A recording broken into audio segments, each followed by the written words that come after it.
Bismillahirrahmanirrahim. Assalamualaikum warahmatullahi wabarakatuh. Halo Stalkers, kembali lagi di Ustok bersama aku Nadia yang akan menemani kalian di episode kali ini selama beberapa menit ke depan. Nah, sesuai dengan tema kita, Get to Know More About SNMPTN dan juga SBMPTN, di tema kali ini kita bakal membahas kita akan membahas lebih dalam tentang SBMPTN dan juga SNMPTN. Nah, tema kali ini akan dibagi menjadi dua sesi atau dua episode. Yang pertama tentang SNMPTN, yang kedua tentang SBMPTN. Untuk SNMPTN, kita sudah mendatangkan satu narasumber yang Masya Allah keren sekali pokoknya. Prestasinya banyak, kemudian aktif juga di berbagai organisasi. Pokoknya keren banget. Nah, kakak ini itu selama SMA, dari semester 1 sampai semester 6, selalu masuk di top 10 setiap PAS, dan dua diantaranya ada di ranking pertama. Wah, ini baru fun fact pertama udah keren banget ya, Masya Allah. Kemudian, kakak ini juga aktif di organisasi, yakni OSIS. Selain itu, kakak ini juga merupakan founder dan juga akademik koordinator dari sebuah komunitas yang namanya Kelas Mulai, betul ya, Kak? Betul. Oke. Dan juga, Masya Allah sekali, sudah mempunyai podcast di Spotify. Untuk kalian yang penasaran, nanti akan kami share juga di deskripsi. Nah, daripada banyak basa-basi lagi, langsung aja kita mulai sesi episode kali ini. Bagaimana, Kak? Sudah siap? Sudah siap. Nah, sebelum itu, aku perkenalkan dulu kalian semua. Siapa sih narasumber kita di episode kali ini? Beliau adalah Kak Azra Syahira. Assalamualaikum, Kak Azra. Waalaikumsalam Nadia. Nah, alangkah baiknya kalau kita tanya-tanya kabar dulu ya, guys ya. Gimana nih Kak Azra kabarnya di sore hari ini? Kebetulan kita recordingnya pas sore-sore nih. Baik nih, alhamdulillah baik. Kalau Nadia gimana? Alhamdulillah baik juga. Sehat kan, Kak ya? Sehat, alhamdulillah. Alhamdulillah.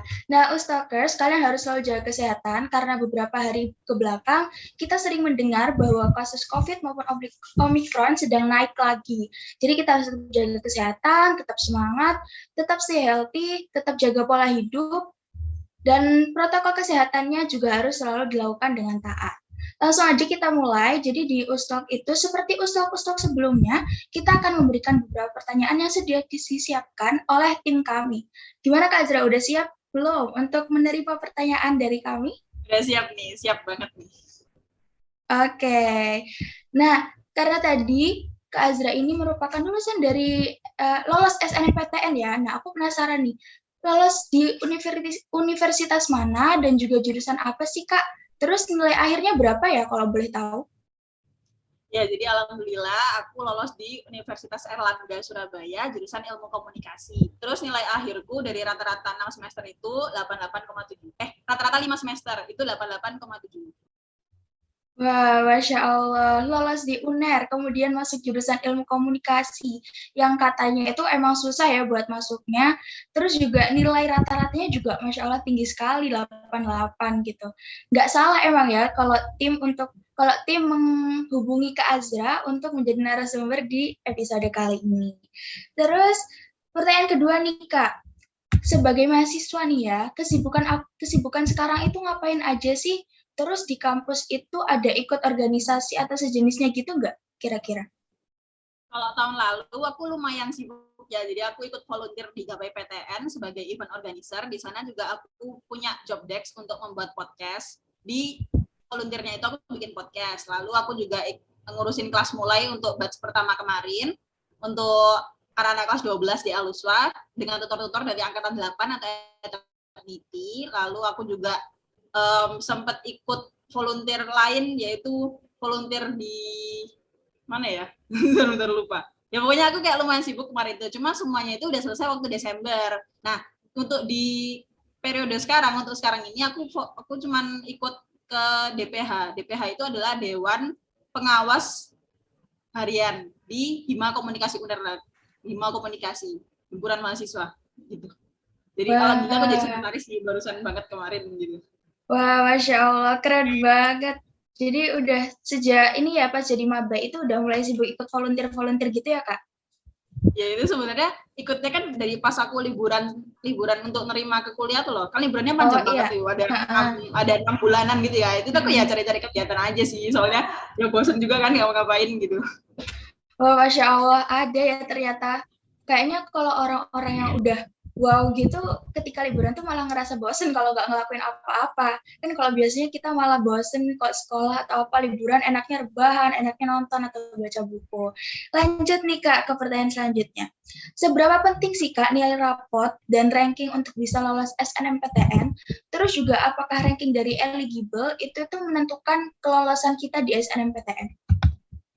Kalau nilai rapot sendiri itu sangat-sangat penting ya, terutama mata pelajaran yang inti kayak mata pelajaran kalau di IPS kan yang geografi, ekonomi, sosiologi, sejarah, sama mata pelajaran matematika, sama apa ya satunya aku lupa. Itu pokoknya mata pelajaran yang inti itu sangat-sangat penting sekali, dan juga nggak hanya dilihat dari nilai akhir saja, tapi nilaimu itu per semester tuh meningkat terus atau gimana. Jadi daripada nilai akhirmu, kan nilai akhirku tuh 88,7 ya, itu kalau dibandingkan dengan orang lain yang di luar sekolah, teman-temanku yang masuk eligible SNPTN di UNER juga, itu tuh mereka nilainya ada yang 90, 92 gitu kan. Aku cuma 88,7, tetapi nilaiku itu dari semester 1 sampai semester 5 itu selalu naik gitu loh grafiknya. Jadi nggak stuck maupun nggak turun, tapi kayak selalu naik dikit gitu. Nah, yang dilihat dari SNPTN adalah itu. Jadi walaupun nilaimu itu nilai akhirnya nggak besar-besar banget, tetapi apabila grafikmu itu selalu naik, itu tuh membuktikan bahwa kamu orang yang konsisten dan orang yang maksudnya kamu itu punya ambisi di sana gitu, kayak oh anak ini bisa diandalkan gitu. Maka dari itu juga dilihat dari grafiknya.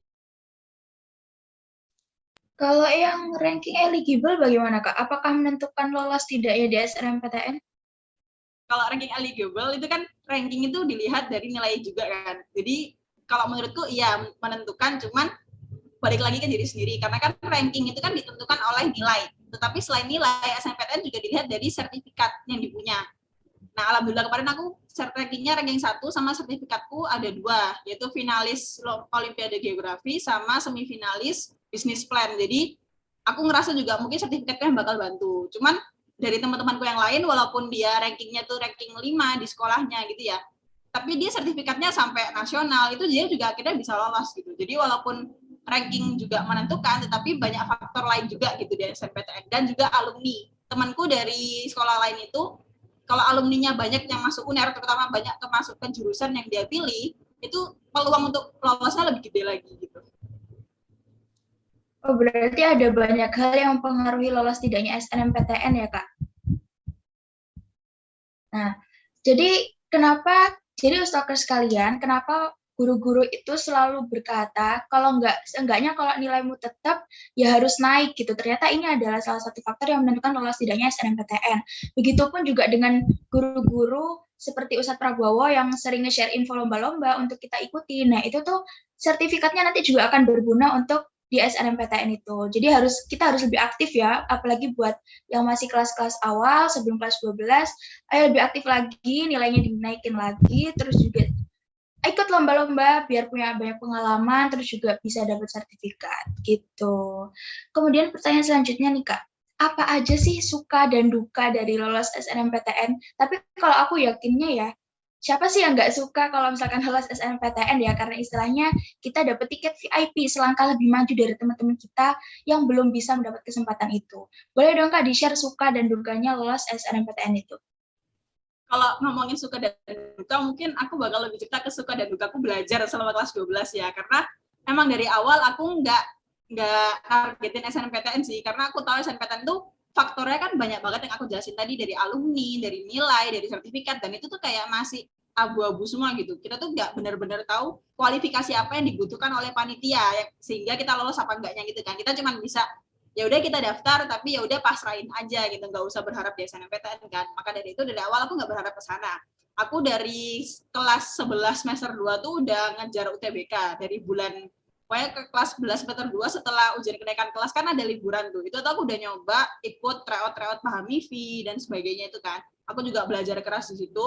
Terus mulai Desember, bulan Desember sampai bulan Maret awal sebelum pengumuman itu aku bener-bener yang ngedrill soal tuh kayak gila-gilaan banget. Aku sehari bisa ngerjain 160 soal. Kan itu kan kalau misalnya UTBK kan ada 8 mapel ya tuh, yang PPS-nya ada 4, terus ada geografi, sosiologi, ekonomi, sejarah. Jadi kan totalnya 8 kan tuh.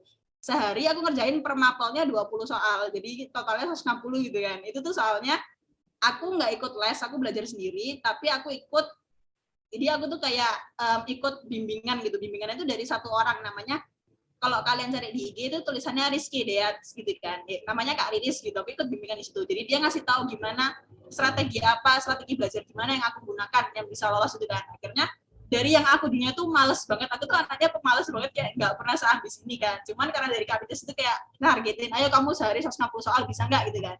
Awalnya tuh kayak, aduh bisa nggak sih ini, kayaknya nggak mungkin deh aku 160 soal gitu kan. Tapi ya udah aku kerjain, aku bangun pagi kerjain 40 soal, oh kelar 40 soal. Nanti siang lanjut lagi ngerjain lagi gitu buat sampai malam itu kan batasnya jam 12 nih mesti kalau mau kumpulin kan.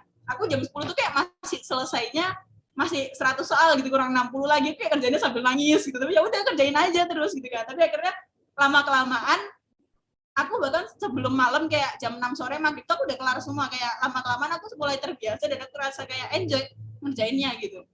Dan juga aku ngerasanya daripada aku mahamin materi kayak aku lihat video materi itu aku kerjain soal, itu aku lebih cocok kalau aku langsung ngerjain soal langsung gitu. Jadi aku ngerjain soal ini sambil buka Google, buka materi. Jadi kalau misalnya kita ngerjain soal, kita akan kayak ngulang materi lagi gitu loh. Karena kan kita kalau misalnya nulis satu soal, pasti kita, misalnya soalnya tentang permukaan bumi gitu ya. Terus nanti aku catat di sebelah soalnya gitu, aku kasih catatan tentang soal itu tentang apa, jawabannya gimana. Terus per jawabannya A, B, C-nya itu aku juga jelasin ini A, B, C itu, yang A itu artinya apa, maksudnya apa gitu. Jadi kayak walaupun aku ngerjain soal, aku juga ngulang materi kembali gitu. Dan itu yang di situ yang aku nikmatin sebagai, ternyata belajar itu seru ya gitu. Jadi aku suka dan dukanya ya itu sih, kayak ngerjain soal sampai rasa itu mau nangis, sampai rasa gimana, tapi sukanya ya ternyata aku juga lolos gitu. Dan itu kayak bener-bener sesuatu yang nggak terbayangkan gitu loh.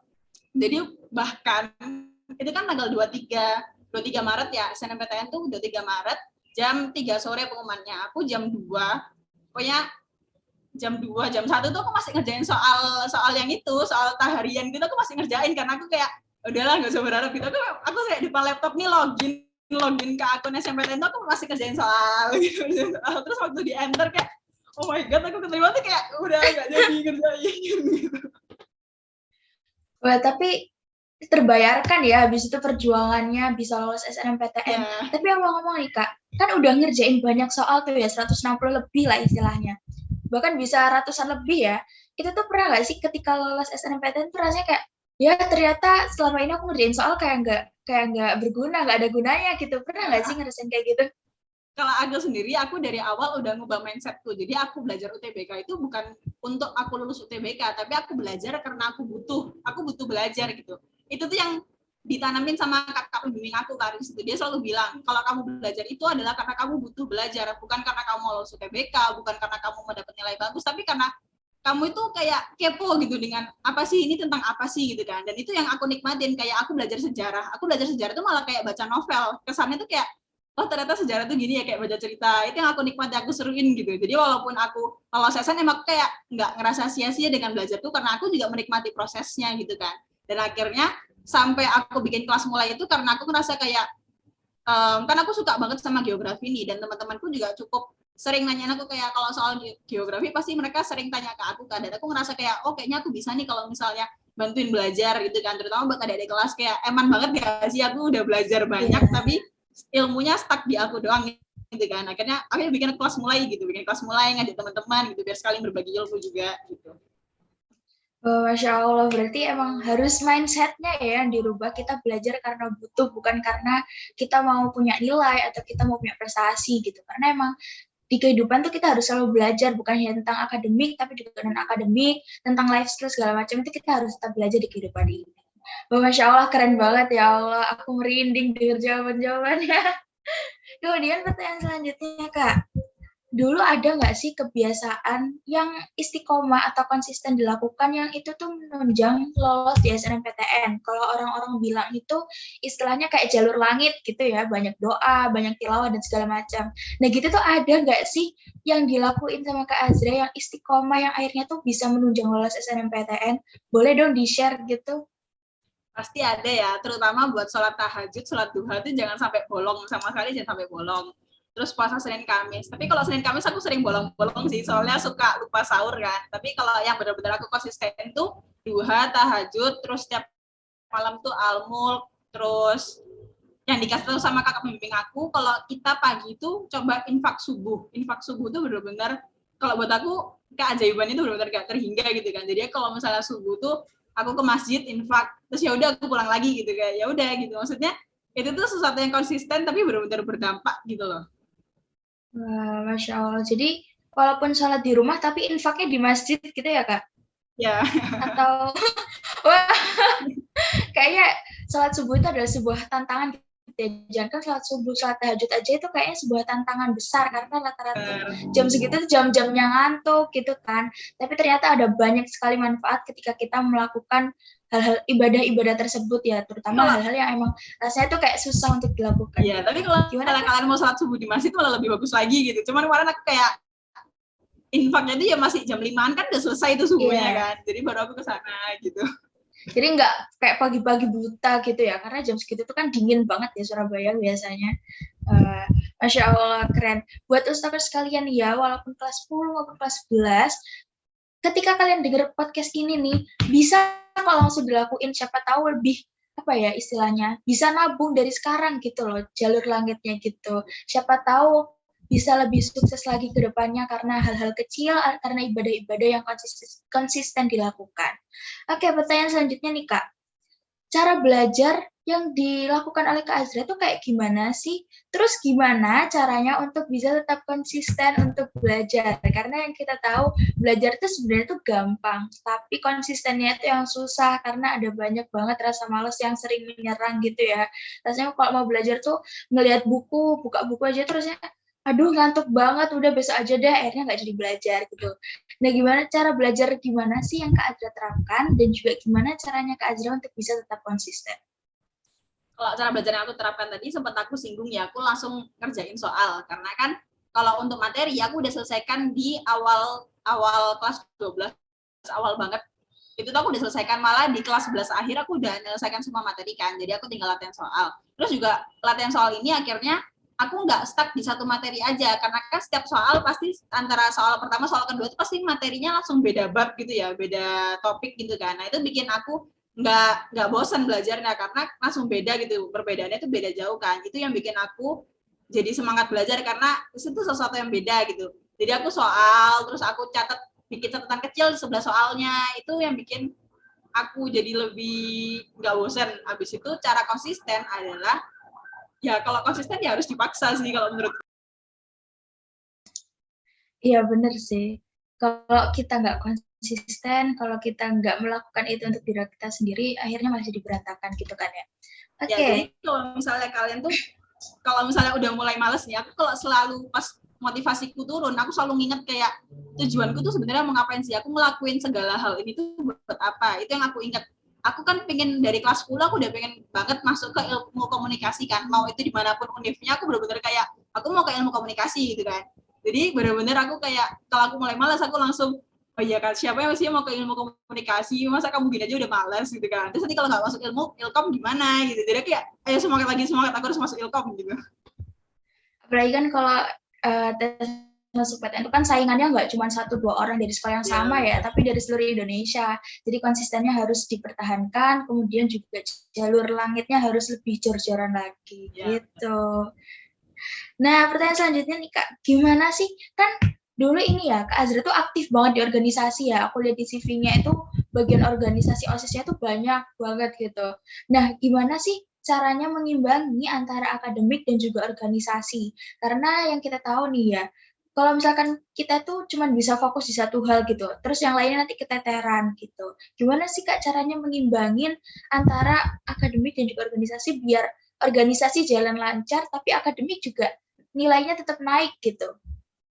Oke, jadi kalau cara ngimbanginnya itu aku kan anaknya tuh suka banget bikin jurnal nih. Kalau misalnya yang sekelas sama aku pasti tahu aku selalu punya jurnal yang suka aku hias-hias kasih stiker gitu kan. Nah, di jurnal itu aku selalu bikin tiap bulannya aku bikin planner gitu. Nah, kayak gini. Nah, kayak gini.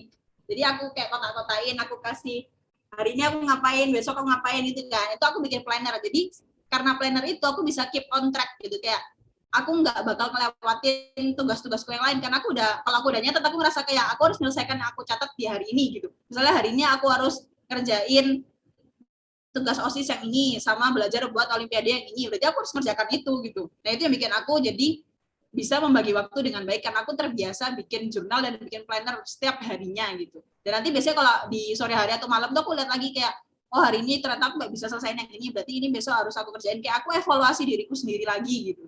Itu yang bikin aku keep on track. Sama tadi pertanyaan apa yang kedua?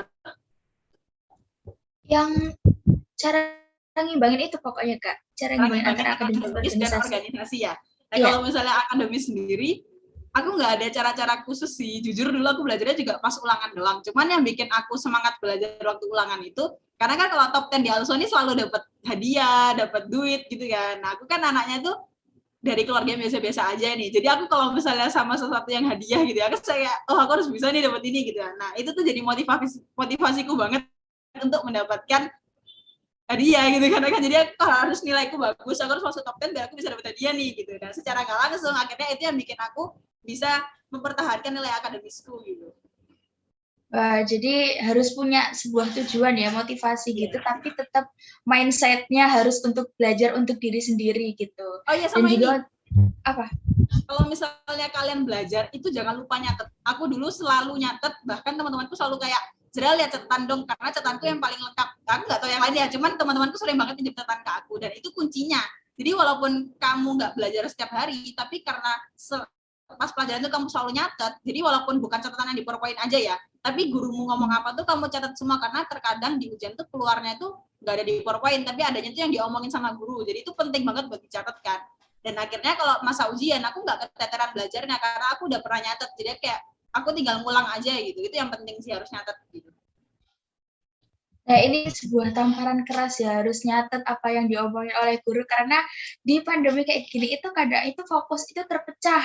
Jadi ketika guru sedang menjelaskan, kita di HP ada notif chat teman, habis ada kita fokusnya sama chattingan teman, habis itu kita nggak mendengarkan apa yang dijelaskan oleh guru. Ini tamparan banget sih buat kita semua. Jadi harus tetap rajin nyatet, harus tetap fokus selama pembelajaran ya, karena kita belajar juga untuk diri kita sendiri, untuk kita ke depannya juga gitu.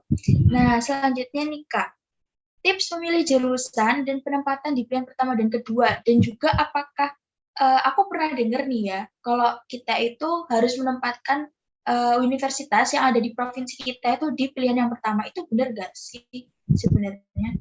Oke, jadi pertama tips memilih jurusan. Tips memilih jurusan ya kalian harus benar-benar cari jurusan yang sesuai kalian banget. Karena ini kan kalian tahu ya kalau misalnya SNMPTN ini kalau kalian udah keterima, kalian nggak boleh nolak, maupun tahun depan mau SBM itu udah nggak bisa, kayak kalau kamu udah SNMPTN ya udah di situ, nggak bisa kemana-mana lagi gitu kan. Makanya itu dari awal kamu harus benar-benar milih jurusan yang sesuai sama kamu, biar nanti kamu tuh kayak nggak ada rasa kepaksa buat jadi kamu bisa enjoy, karena itu benar-benar jurusan yang kamu mau. Terus yang kedua, cara menempatkan pilihan satu pilihan dua itu dilihat dari universitasnya maupun jurusannya, karena kan kalau misalnya jurusan sendiri pasti ada jurusan yang peminatnya banyak, ada peminatnya sedikit kan. Nah kalau misalnya peminatnya banyak itu kamu taruh di posisi pertama. Terus universitas juga kamu lihat akreditasinya, maupun kan ada tuh tingkat universitas di Indonesia, tingkatnya berapa kan. Kalau misalnya universitas lebih tinggi tingkatnya, itu juga kamu taruh di pilihan pertama. Dan juga ada beberapa universitas tuh kayak nggak mau di nomor 2 kan. Kayak contohnya UI, terus UNER tuh juga nggak mau di nomor 2 kan gitu. Jadi dia maunya taruh di peringkat 1 gitu kan. Nah itu juga kamu harus taruh di peringkat 1. Dan itu infonya bisa banyak kamu dapetin dari mana-mana sih, dari Google, dari Twitter, itu terutama banyak banget yang ngasih info di Twitter. Kayak gitu. Habis itu ya kayak gitu. Terus pertanyaan selanjutnya nih Kak, gimana sih, kan Kak Azra IPS ya ini, Soshum ya. Nah, gimana sih pendapat Kak Azra tentang orang-orang linjur, misalkan dari Saintek ke Soshum gitu. Mereka kan biasanya banyak yang linjur ya, kalau yang kita tahu sekarang gitu.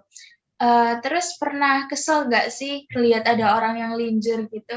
Kalau kesel aku nggak sih, aku malah kayak kagum gitu sama mereka yang linjur, karena kan kesannya tuh kalau misalnya kalian linjur pasti kalian belajar double kan, karena kan kalian tetap belajar buat ujian kelulusan yang ujian di sekolah sendiri sama UTBK, berarti kan selama kalian di kelas 12 tuh kalian malah belajarnya double, nggak bisa ninggalin IPA toh, nggak bisa terus belajar sosum, berarti kan harus belajar dua-duanya ya. Itu termasuk yang kayak wow keren loh, kerjain dua-duanya itu kayak sesuatu yang nggak gampang, apalagi sosum yang kamu tahu sendiri pasti hafalannya banyak. Kalau nggak dicicil dari kelas 10, kalau nggak dari kelas 10 aku juga nggak yakin bakal bisa sih kalau setahun doang, karena kan aku belajar sosum ini dari kelas 10, jadi kayak oh ini yang dulu nih gitu, nanti keingetan. Jadi aku kagum sih sama mereka yang belajar dua yang bisa linjur kayak gitu. Soalnya kan banyak banget ya kayak mau linjur, misal anak saintek mau ke psikologi sosum, kayak termasuk aku juga, aku pengen masuk ke psikologi sosum gitu. Banyak banget peminatnya buat psikologi ya kayaknya, baik dari saintek maupun sosum. Jadi tetap harus berjuang masing-masing karena semua orang punya kapasitasnya masing-masing, punya tujuannya masing-masing gitu. Ada yang mau ditambahin aja sih. Ya. Kalau misalnya kan beberapa orang pasti kayak ada yang kesel ya, mungkin karena rasanya kayak ya apaan sih anak saintek kok ngambil jatah anak sosum gitu, mungkin ya rasanya kesel di situ. Tapi kalau menurutku itu tuh bukan sesuatu yang perlu dikeselin sih, karena aku percaya sama setiap orang punya rezekinya masing-masing gitu. Jadi walaupun sainganmu banyak, tapi kalau emang itu rezekimu dan kamu usaha buat itu, ya udah itu nggak bakal kemana gitu. Ya bener banget. Jadi ketika tahu ada orang lain yang juga pengen masuk ke situ tuh harus dijor-jorin lagi ya semangatnya buat belajar, buat jalur langitnya juga itu harus lebih semangat lagi. Karena siapa tahu itu memang rezeki kita gitu. Bener, nah, pertanyaan selanjutnya nih Kak. Kalau misal nih kita lolos SNMPTN, kita dapat SNMPTN tuh, kita keterima di universitas yang kita mau, baik pilihan pertama maupun pilihan kedua. Nah, terus habis itu kita nggak ngambil kuliah itu, kita nggak kuliah di situ, kita menolak SNMPTN. Apa sih dampaknya baik buat diri sendiri, buat sekolah maupun buat adik kelasnya?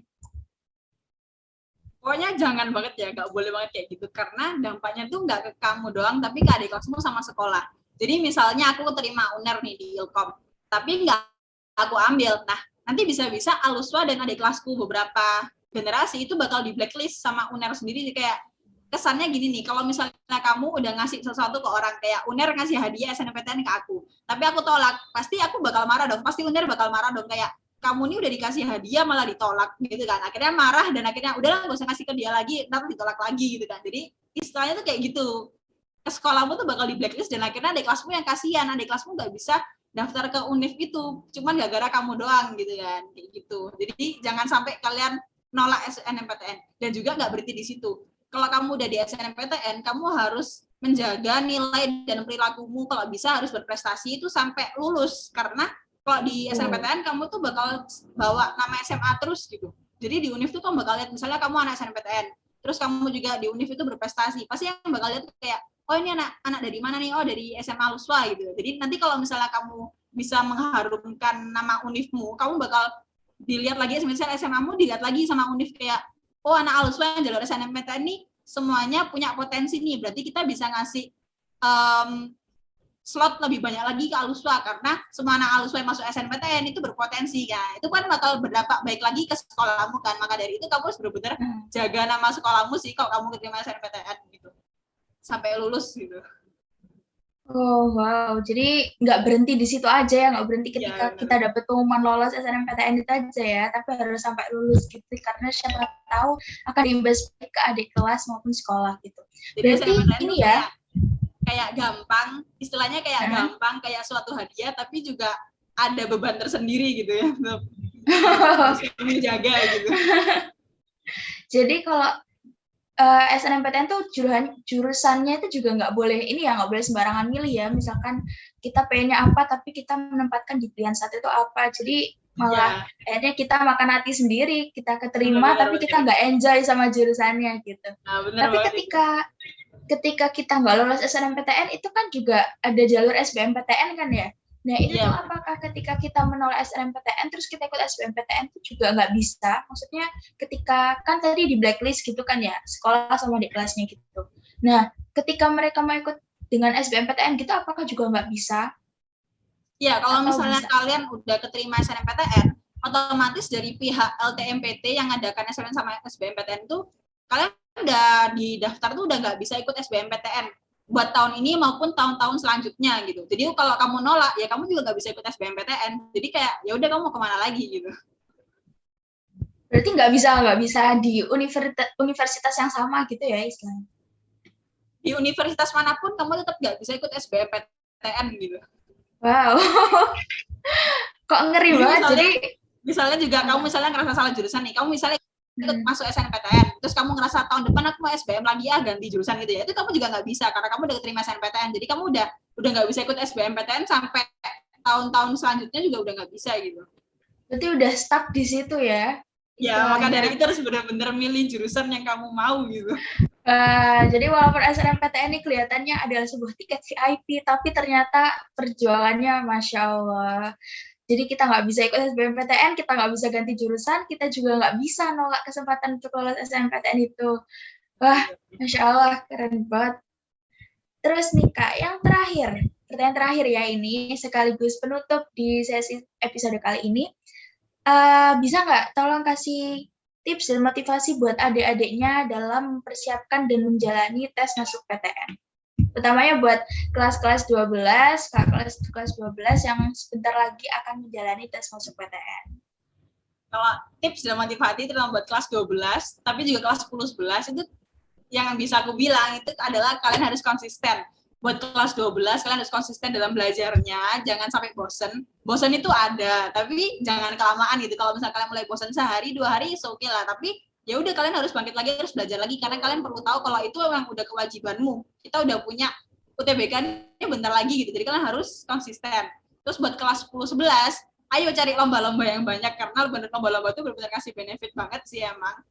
Dari segi sertifikat maupun ilmu gitu. Terus yang kedua, jangan bosan belajar. Belajar itu dinikmatin aja. Kalau kalian bisa menikmati belajar, karena pasti ngerasa belajar itu seru kok. Itu tuh nggak sesuatu yang beban gitu. Itu belajar itu seru, kayak mencari sesuatu yang baru, kayak wow seru banget. Kalau misalnya kalian udah bisa ngerasain enaknya proses belajar, kalian pasti bakal enjoy banget dalam proses belajar itu sendiri. Semangat. Terus buat kelas 12 jangan terlalu ngarepin SNPTN sih. Kalian harus tetap fokus ke UTBK gitu. SNMPTN itu cuma hadiah gitu. Wah, jadi buat kelas 10, kelas 11, ayo semangat terus dalam belajar, tingkatkan nilainya, terus cari sertifikat-sertifikat juga, apapun yang bisa menunjang lolos SNMPTN maupun masuk ke daftar eligible. Terus juga buat kelas-kelas 12, semangat terus belajarnya. Bosan itu wajar ya sebenarnya, tapi harus balik lagi, kita itu belajar itu karena kita butuh buat diri kita sendiri, kita butuh buat diri kita ke depannya. Jadi nggak boleh ada kata malas dalam belajar. Dan juga kalau misalkan kita masuk ke eligible gitu ya, kita harus ini mempersiapkan untuk UTBK, untuk SBMPTN, karena takdir nggak ada yang tahu, siapa tahu, naudzubillah banget nggak keterima di SNMPTN. Tapi harapannya semoga buat kelas-kelas 12 bisa keterima di SNMPTN semua ya, biar lancar semua urusannya gitu. Nah, alhamdulillah nih Kak. Ya. Mau nambahin dikit nih. Karena jarak dari pengumuman SNMPTN ke UTBK itu kayak cuma 2 minggu, 3 minggu gitu. Jadi kalau misalnya kalian udah terlena karena masuk eligible, tapi naudzubillah kalian nggak terima, waktu kalian untuk belajar UTBK itu tinggal dikit banget, tinggal 3 minggu. Nah, kita kan nggak mau nih, udah nggak terima SNM, UTBK juga gagal, kan jangan sampai gitu ya. Jadi paling nggak tuh kalian harus bisa mempertahankan salah satu gitu. Kalau misalnya nggak terima SNM, berarti kalian udah punya ambisi, udah punya bekal yang cukup untuk mempersiapkan UTBK itu. Ya, gitu guys. Gitu ya, kelas 12 dipersiapkan juga. Jangan terlena sama eligible, karena ya takdir di kedepannya tuh nggak ada yang tahu. Tapi ya semoga semuanya adalah takdir baik yang menghampiri kalian.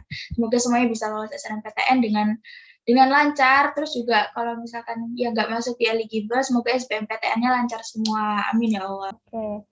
Nah, alhamdulillah Kak, di episode kali ini sudah selesai semua. Pertanyaan-pertanyaan yang kami siapkan juga sudah terjawab semua. Harapannya bisa menambah wawasan terkait SNMPTN bagi yang mendengarkan ya. Nanti untuk hasilnya akan kami share. Kemudian terima kasih banyak juga buat Kak Azra yang sudah mau meluangkan waktunya untuk menjadi narasumber kita di episode kali ini. Terima kasih banyak buat wawasan-wawasan, terima kasih banyak juga buat ilmu-ilmu yang udah diberikan ke kita. Kemudian terima kasih juga kepada para Ustalkers yang sudah menyempatkan waktunya untuk mendengarkan podcast episode kali ini dari awal sampai akhir. Semoga apa yang tersampaikan di episode kali ini bisa menambahkan wawasan dan juga pengetahuan baru terkait SNMPTN.